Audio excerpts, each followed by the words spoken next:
Salam sejahtera Malaysia, denyut nadi suara rakyat bergema di channel ini. Jangan lupa tekan butang subscribe, like dan share. Malaysia kita punya, cintai Malaysiaku, kita jaga kita.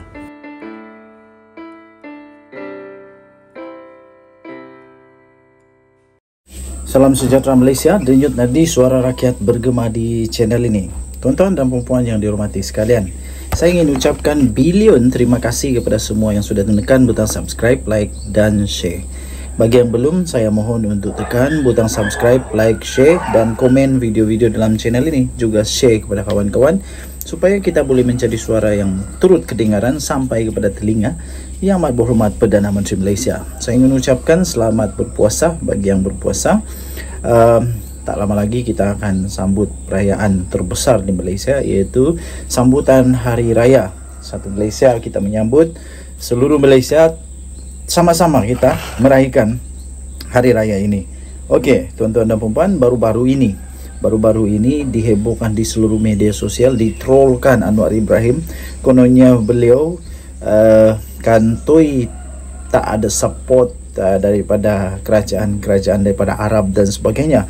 Tapi baru-baru ini, lebih kurang 7 jam yang lalu, kita dapati bahawa Anwar Ibrahim memang memiliki sokongan dan disokong, serta beliau juga mendapat sokongan padu, support daripada kerajaan Arab Saudi. Pada pukul 5.30 pagi tadi, Perdana Menteri sekali lagi menzahirkan penghargaan atas undangan daripada Kerajaan Arab Saudi. Datuk Seri Anwar Ibrahim sekali lagi menzahirkan penghargaan di atas undangan daripada Kerajaan Arab Saudi, untuk melawat ke negara itu dalam tempoh yang singkat selepas beliau dilantik sebagai Perdana Menteri ke-10. Rawatan rasminya ke negara Timur Tengah itu bersama dengan delegasi pada 22 hingga 24 Mac yang lepas merupakan lawatan negara luar ASEAN pertamanya selepas beliau mengangkat sumpah memegang jawatan berkenaan pada 24 November tahun yang lalu.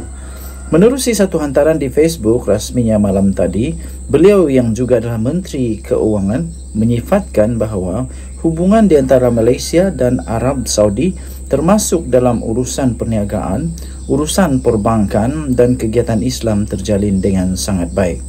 Kata Yang Amat Berhormat Perdana Menteri, saya percaya kerjasama Malaysia dan Arab Saudi akan terus dapat diperkasakan lagi menerusi pelbagai lapangan sekaligus memberi manfaat kepada rakyat kedua-dua negara.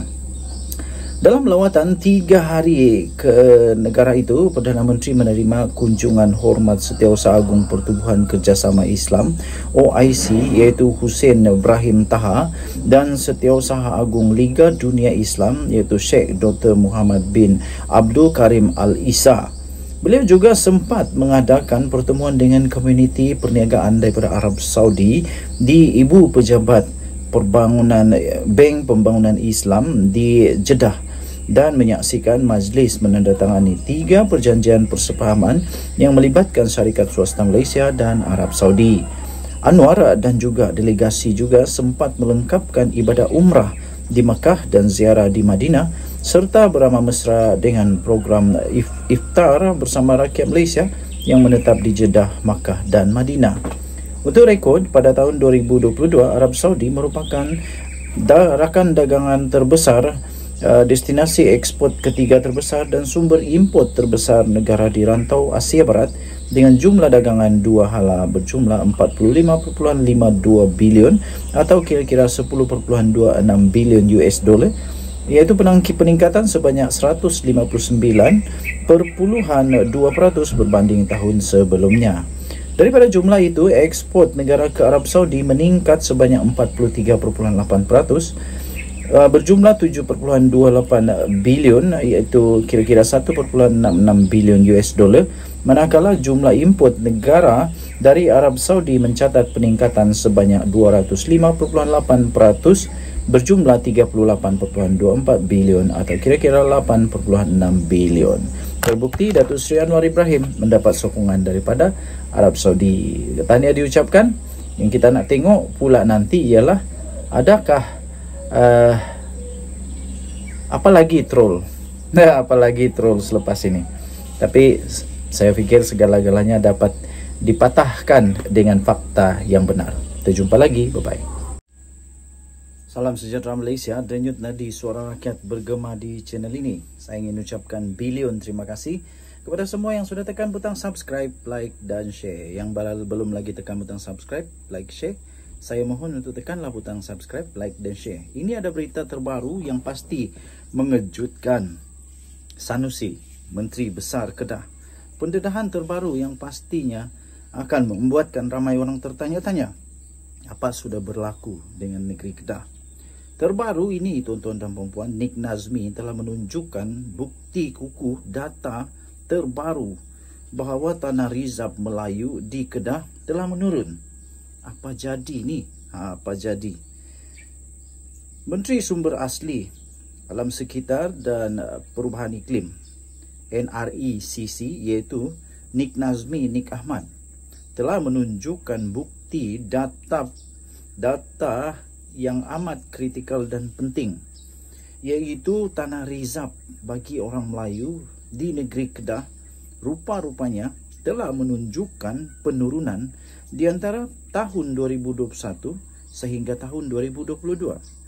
Pada ketika itu, siapa yang memerintah di Kedah? Siapa menteri besar di Kedah? Perlu menjawab data ini.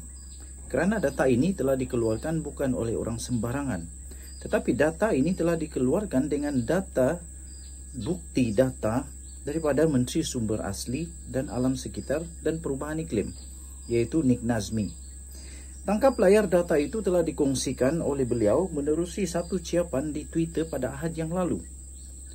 Rasanya pemimpin bos-bos di negeri Kedah kena jawab perkara ini, kerana pastinya rakyat negeri Kedah mahu tahu, ingin tahu apa sebenarnya yang terjadi, apa puncanya rizab bagi Melayu di Kedah dengan data bukti telah menurun sepanjang 2001 hingga 2022. Beliau berkata jumlah keluasan asal bagi rizab tanah rizab Melayu di Semenanjung yang dinyatakan dalam jawapan beliau di Dewan Rakyat baru-baru ini adalah berdasarkan kepada data daripada Pejabat Tanah dan Galian PTG bagi setiap negeri. Rupa-rupanya data ini bukan datang daripada kerajaan pusat, tetapi data ini datang daripada Pejabat Tanah dan Galian setiap negeri. Kerana itu, Sanusi harus mempersoalkan, kalau dia mau soal, dia kena soal kepada Pejabat Tanah dan Galian setiap negeri. Ini bukan dikeluarkan oleh Anwar Ibrahim, bukan, tetapi ini dikeluarkan oleh Pejabat Tanah dan Galian setiap negeri.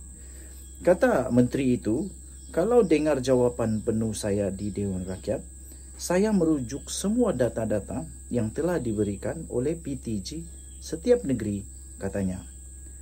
Malah kata menteri itu, secara keseluruhan keluasan tanah rizab Melayu telah memang meningkat dari tahun 1947 sehingga 2022. Namun penurunan Kedah merujuk kepada data di antara 2021 sehingga 2022.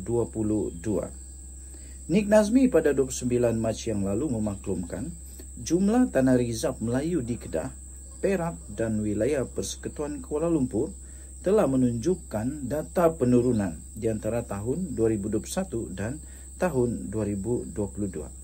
Beliau menjelaskan tanah rizab Melayu di Kedah telah berkurangan daripada 721,888.93 hektar kepada hanya sekarang ini, menurut data itu 716,537.28 hektar.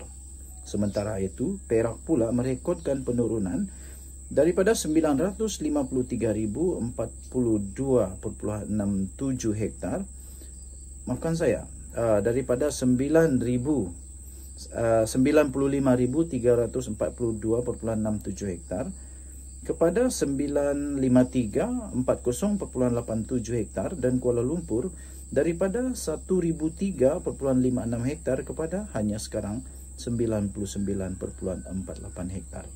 Beliau berkata demikian ketika menjawab pertanyaan daripada Datuk Seri Ismail Abdul Muttalib daripada Perikatan Nasional Maram yang memintanya untuk menyatakan berapa jumlah keluasan asal Tanah Rizab Melayu mengikut negeri di Semenanjung dan rancangan kerajaan untuk mengatasi isu keluasan yang semakin berkurangan itu.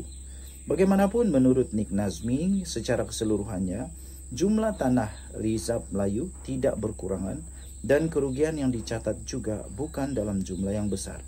Jelasnya, keluasan kawasan pewartaan Tanah Rizab Melayu sehingga 31 Disember tahun 2022 adalah berjumlah 4.996.406.42 hektar. Denyut nadi, suara rakyat bergema di channel ini.